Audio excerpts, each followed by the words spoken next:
ਇਹ छोटी जी क्यारी बनी हुई फुल्लां दी। पीला गेंडे का फुल है। यह देखो माशाअल्लाह कितना खूबसूरत लगता पे। छोटे छोटे फुल लगे हुए ने। अस्सलाम वालेकुम ते की हाल मेरे भैन भाइयों, उम्मीद करना तुम ठीक हो। तो अलहमदुलिल्लाह मैं ठीक ठाक हाँ। तो अज का व्लॉग शुरू करने तो पहले मेरी एक छोटी जी रिक्वेस्ट है कि जेडे मेरे भैन भाई मेरे चैनल से नवे ने या पुराने ने, मेरी वीडियो लाइक किया करो और मेरे चैनल सबसक्राइब कर लो ताकि मेरे हर आने वाली वीडियो थोड़े तक बआसानी पहुँच सके। जिथे भी रहो खुश रहो, आबाद रहो, हसते वसते रहो। साड़ी दुआवां हमेशा थोड़े नाल ने। ते अज माशाअल्लाह मौसम बड़ा खूबसूरत बने होया है।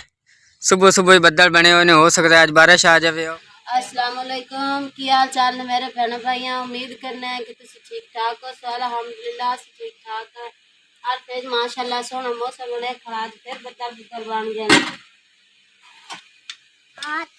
कावा पाक के मैं चाह बनाती पी बच्चों वास्ते। बच्चे गए ने सिपारा पढ़े, उन्होंने आज स्कूल जाना है तो बच्चे ने नाश्ता नुश्ता बना लिया। फिर बारिश बुरश ना आ जाए।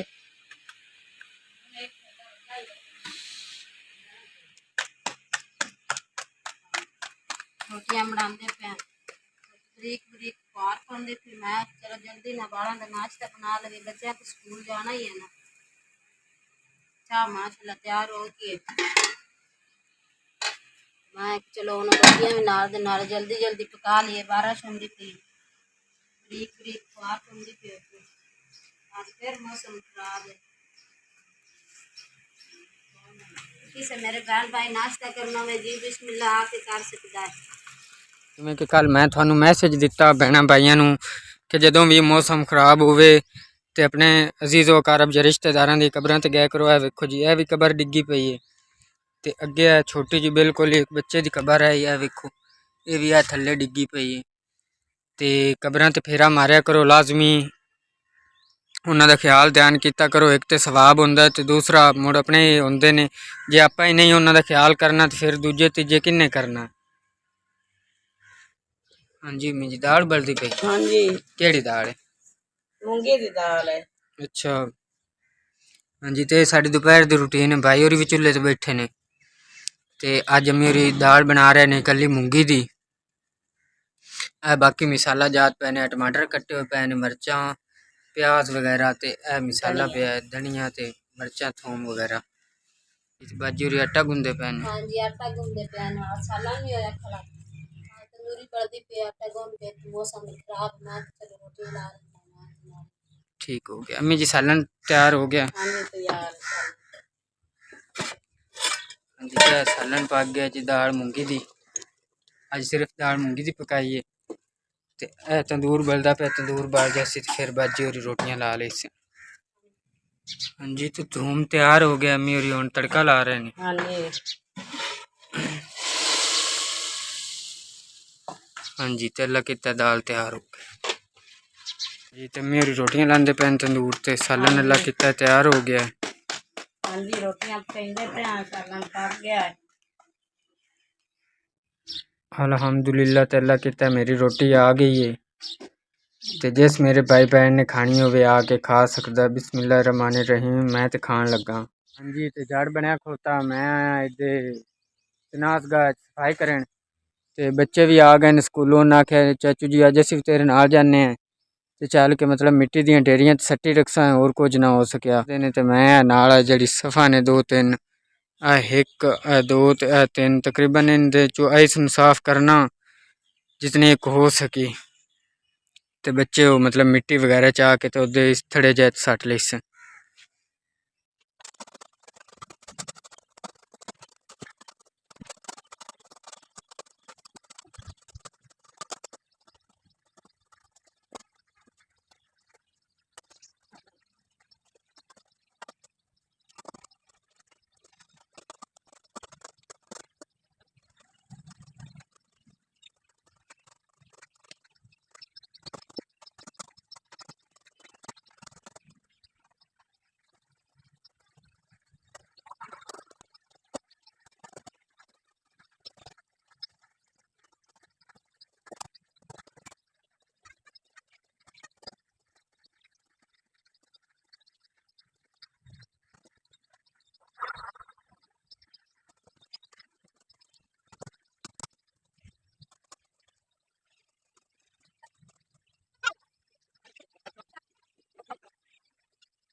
हाँ जी, तो अज बच्चा मैनू तकरीबन काफ़ी काम कराया है।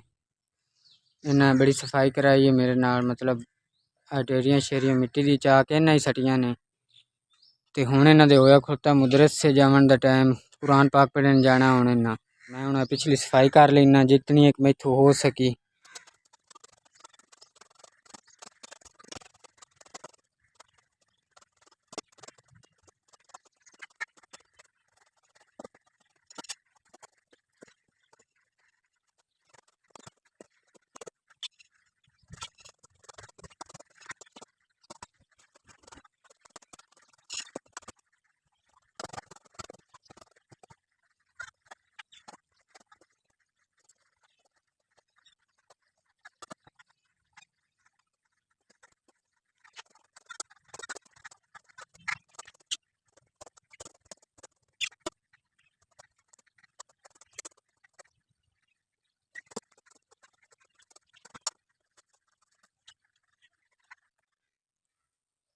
ते शुगर की वजह तो डॉक्टर मैनू आंदे ने भी मेहनत कीती कर जितनी तू कर सके, क्योंकि जितना तू जोर लाना है उतना तू तंदुरुस्त रहना है, मतलब जितने तेरे जोड़ काम कर रहे हैं।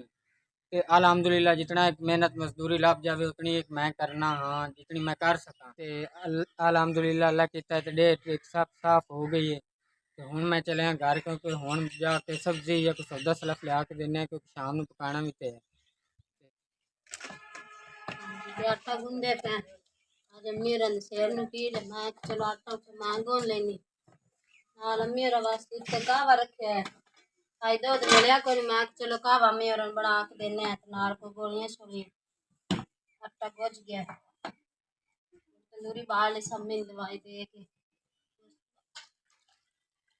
आज माशाल्लाह बच्चे गए चाचू दे मगर उन्हें आखे अम्मी ऐसी गए चाचू की हेल्प करन जावा शुगर की वजह तो मुझे ज्यादातर को काम नहीं ना होंदा थोड़ा ना आखे अम्मी ऐसी चाचू ले भाग जाए स्कूलों आन मैं चलो रोटी शोटी खा के भाग जाओ तुसी आज बड़ा माशाल्लाह ना चाचे नाल काम कीता दोपहर के सालन पे होया सी दोपहर सालन दाल दा पकाया वो सालन हुए पे पिछले टाइम हो गया मैं चलो सवेर वाला सालन पे आया हुआ खाऊंगा खाने बनाने कावा हो गया तैयार मिलाऊंगा और तंदूरी च बालन पाऊंगा रोटियां पका लेनी है। ते लकड़ी तंदूर दे उत्ते पई हुई ने। हाँ जी हाँ जी बाजी कावा तैयार हो गया। हाँ जी हो गया मेरा कावा देने मेरे से मुदरा दे मैं चलो कावा बना के देने अल्लाह में आराम दे आ लो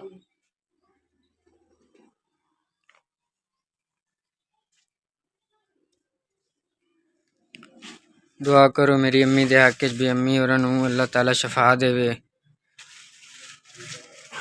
अम्मी होरां दी अक्सर तबीयत खराब रहिंदी है। अल्लाह तंदुरुस्ती देवे मौला तुहाडी जिंदगी करे साडे भी बच्चे ने अल्लाह सुख दिने साडियां दुआवां ने मावां बहनां दी। बाजी होरी तंदूरी बालदे पे ने। हाँ जी तंदूरी बाल दे मैं शाम हो तो पहले रोटियां ला लगे मौसम का कोई पता नहीं ना किस टाइम ही खराब हो सकता है। ठीक हाँ जी मैं कमोड़े लगा बाल बच्चे से रोटी शोटी ला नहीं अल्लाह पाक खैर करसी। हुण मौसम पिछू साफ हुंदा हुंदा है, वेखो बदल हैं ते पिछे है वेखो मौसम साफ है माशाअल्लाह। शाम हो गई है रोटियां लांदी पई मैं तंदूर बाल गया है ते ये साडी शाम दी रूटीन वाई ने खानी है जी बिस्मिल्लाह आके खा सकदा है। हाँ जी तो बाजी होरी रोटियां लांदे पे ने, जिवें कि तुहानूं पता भी अज दी जो भी रूटीन है वो मैं तुहाडे भैणां भाई नाल शेयर कीती है। ते हुण शाम दा टाइम हो गया, मगरिब दी अज़ान आवन वाली, मैं हुण नहा के ते नमाज पढ़न जाऊँगा। तो इंशाअल्लाह अगर ज़िंदगी रही तो कल दे व्लॉग विच मुलाकात होसी। खुदा हाफिज़।